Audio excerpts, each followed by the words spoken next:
جونا سيبوني انت بحكم التخصص ديالك والبحث ديالك انك متخصص في هذه اللغات هذه، واش ما كتشوفش مثلا ان تدريس مثلا اللغة العبرية والعربية Mhm. هو عامل يقدر يساعد في التقريب بين اليهود والمسلمين في العالم؟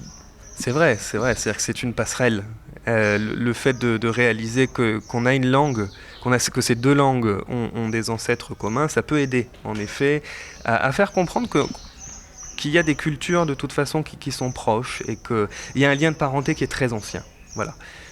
Ça c'est clair avec ces langues-là.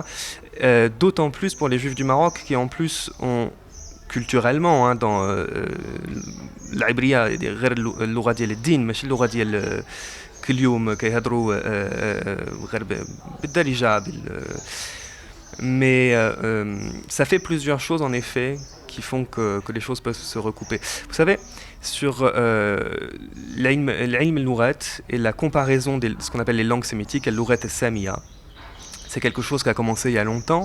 Le premier travail qu'on a là-dessus, c'est un juif d'actuelle Algérie qui l'a fait, qui venait de la ville de Tiaret et qui écrivait une lettre au Xe siècle. Comment il s'appelle?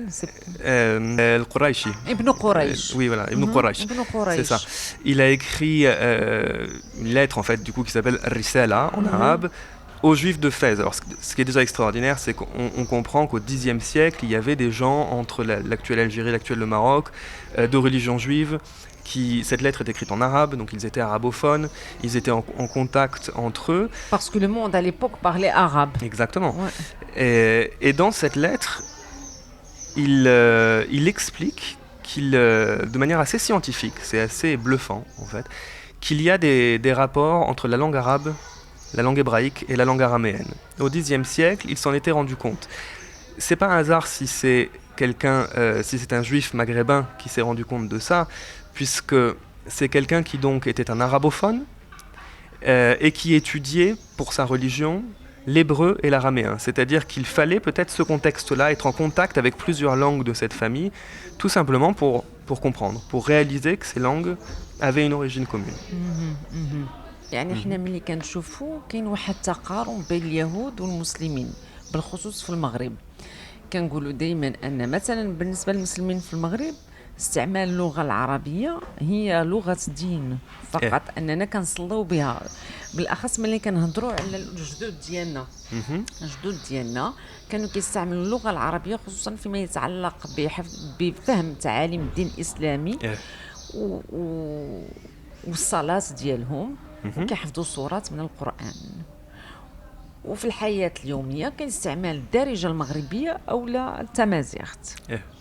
نفس الشيء لاحظناه بالنسبة لليهود في المغرب، يعني أن العبرية لم تكن أبدا هي لغة رسمية أو متداولة في الحياة اليومية العامة. يعني العبرية تستعمل فقط في أداء فرائض الدين اليهودي أو في الصلاة ديالهم، في الصلوات ديالهم. يعني كاين تشابه وتقارب كبير. كيفاش نفسروا هذه العملية؟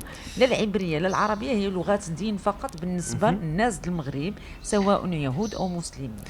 C'est vrai qu'il y a un parallèle, c'est très fort. Et puis il y a un mélange, je pense aussi, pour beaucoup de gens de concepts sur qu'est-ce qu'on entend par l'oral arabiya. En effet, les musulmans qui, dans la vie de tous les jours, vont parler d'Elijah ou Tamazirt, étudient l'arabiya al-fusha pour, comme vous le disiez, pour la salat, etc.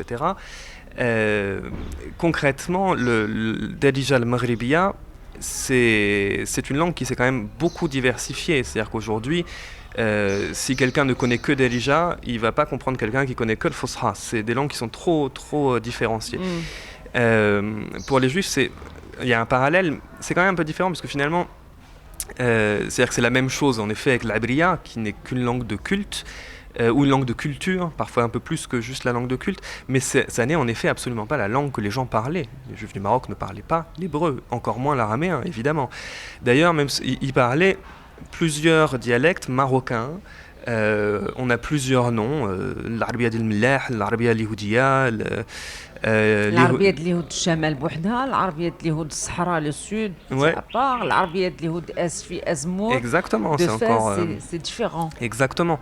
Et parfois les noms des langues sont un peu trompeurs, puisque quand on dit l'Arabia al-Yahoudia, qu'on a traduit en français d'ailleurs, judéo-arabe, des gens se disent « Ah, ça doit être un mélange entre de l'hébreu et de l'arabe ».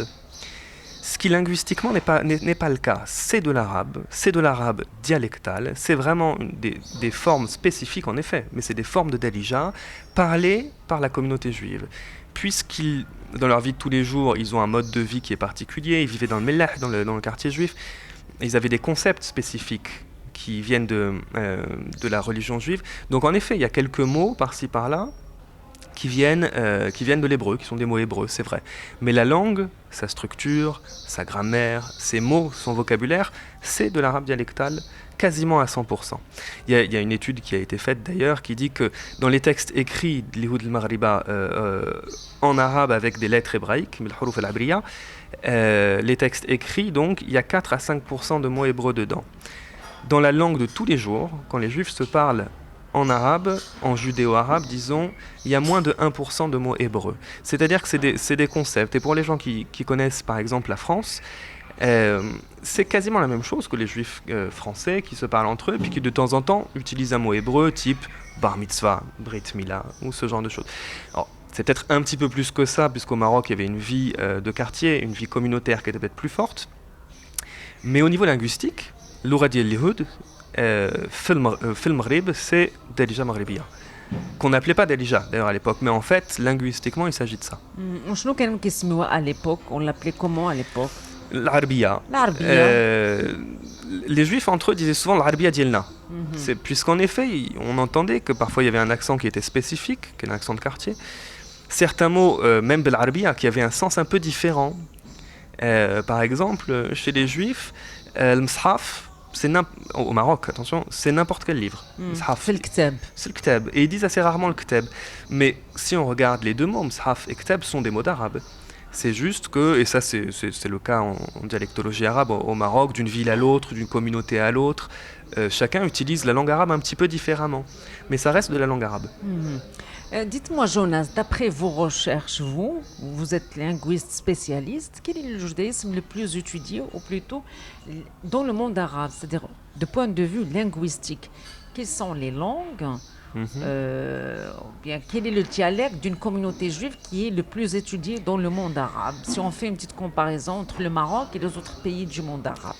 Je crois que le marocain est quand même ce qui concentre le plus d'efforts des chercheurs, pour plusieurs raisons. Déjà parce que je crois que la communauté juive du Maroc était la plus importante du monde arabe.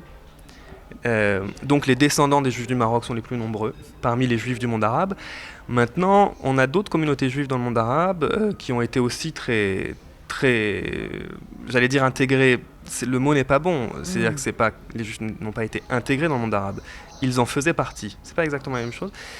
Vous savez, en Tunisie, il y avait une très grande communauté juive dans la ville de Tunis et de Jerba, et leurs langues sont étudiées aussi. Vous avez aussi en Irak, en fait particulièrement à Bagdad, dans les années 30-40, je crois que c'était 15 ou 20% des habitants de Bagdad qui étaient des juifs, qui parlaient aussi une lahja particulière de l'arabe de Bagdad, mais spécifique. Et une autre communauté juive qui est très étudiée, et aussi leur langue, c'est les juifs du Yémen, qui était une communauté extrêmement ancienne, assez nombreuse, et qui a intellectuellement, on a beaucoup entendu parler d'eux, il y a beaucoup de savants très connus, comme au Maroc en fait. يعني أنه من خلال الأبحاث ديالك التخصص ديالك بالخصوص في اللهجات وفي الدارجة المغربية واهتمامك باللغة العربية والعبرية ولهجات اليهود المغربية هو واحد النوع من العودة إلى الأصول المغربية ديالك. طبعا. Je ne suis pas venu à ça par hasard. En effet, il y a une forme de reconquête de mon identité, mais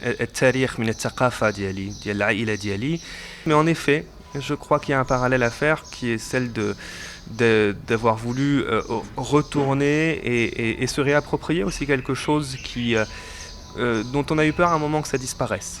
C'est-à-dire se réapproprier une identité qui était absente pendant longtemps? Absente ou mise de côté. en tout cas, et je crois on n'échappe jamais complètement à son identité, à ses son origines, à son histoire familiale. Je suis aussi très proche de l'histoire familiale de ma mère, qui est très différente, donc ça concerne pas le Maroc. Mais oui, je crois que dans toutes les histoires d'exil, il y a un vide terrible à un moment qu'on a besoin de combler.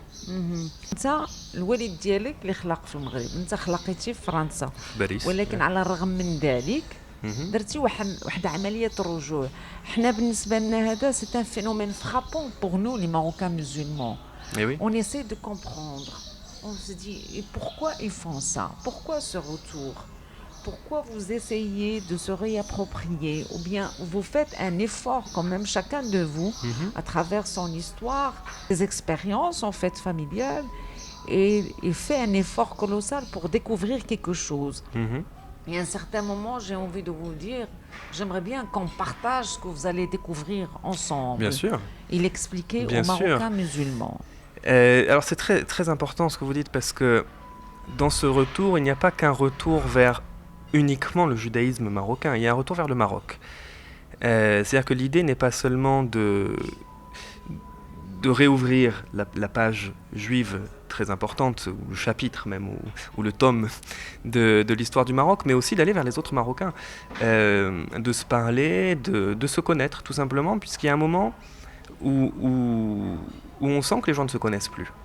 C'est-à-dire qu'il y a presque on est arrivé à un stade où il y a presque deux Maroc, ou en tout cas en Belgique, en France, dans les endroits dans lesquels on a une communauté juive marocaine d'origine juive marocaine, ou une autre communauté d'origine musulmane marocaine, les gens se connaissent très peu. Ils se parlent très peu, ils n'habitent pas dans les mêmes endroits, et surtout ils ne parlent même plus les mêmes langues du Maroc, puisque tout le monde, dans les deuxième, troisième génération, beaucoup de gens passent au français ou changent de langue. Donc ce qui est très important, c'est à la fois de ce retour, je pense que réapprendre la langue, c'est très important aussi. Malheureusement, pour tout ce qui est des langues berbères, l'histoire juive au Maroc fait que les juifs berbérophones ont disparu avant, puisqu'ils sont partis vers les villes arabophones. Donc là, je crois qu'on a vraiment perdu tout un pan de la culture marocaine, de la culture juive marocaine a disparu. Des juifs rifins, des juifs tachelhitophones, pareil en Algérie d'ailleurs avec les juifs du monde kabyle. Malheureusement là c'est un peu loin, mais je pense que pour l'histoire du judaïsme arabophone, il y a vraiment encore, il n'est pas trop tard, et je pense que c'est extraordinaire d'ailleurs tout ce qui se passe en ce moment au Maroc, où on sent qu'il y a une volonté de l'autre côté aussi, si on peut parler d'autre côté, c'est-à-dire des Marocains qui sont encore au Maroc, des Marocains musulmans de plus en plus intéressés par cette histoire qui est l'histoire de leur pays. C'est pas l'histoire d'un autre. Le judaïsme marocain, c'est un phénomène marocain à 100%. Dans le Maroc, c'est la partie juive. Mais c'est-à-dire il y a plusieurs composantes en fait qui composent cette identité culturelle plurielle marocaine. Tout à fait. Et aujourd'hui, comme vous l'avez dit, oui, on le remarque, on le constate de plus en plus, il y a un intérêt tel porté par les musulmans vers leur judaïsme. Oui, mais tout à fait, qui est une part de... Comment vous l'expliquez là aujourd'hui? Pourquoi parce maintenant disent, là c'est unique dans le monde, à l'échelle du monde arabo-musulman. Oui, c'est-à-dire il y a de la recherche, il y a de la restauration des synagogues, des cimetières juifs, il y a des colloques partout, il y a des rencontres partout sur le judaïsme marocain.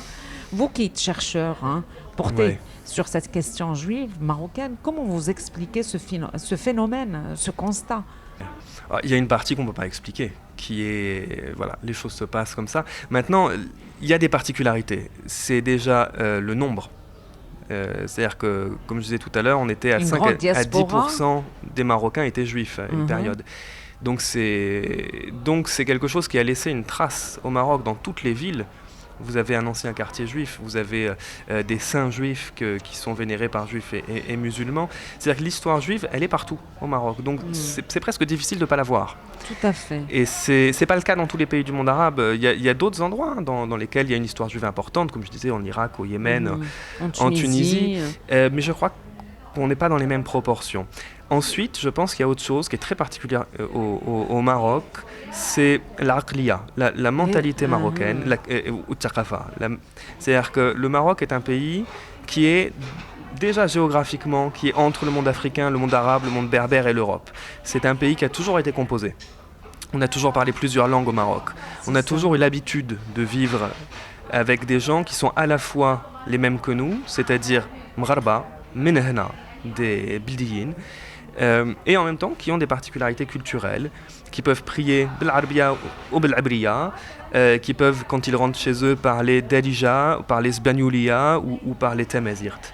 Le Maroc est habitué à ça, il s'est construit comme ça.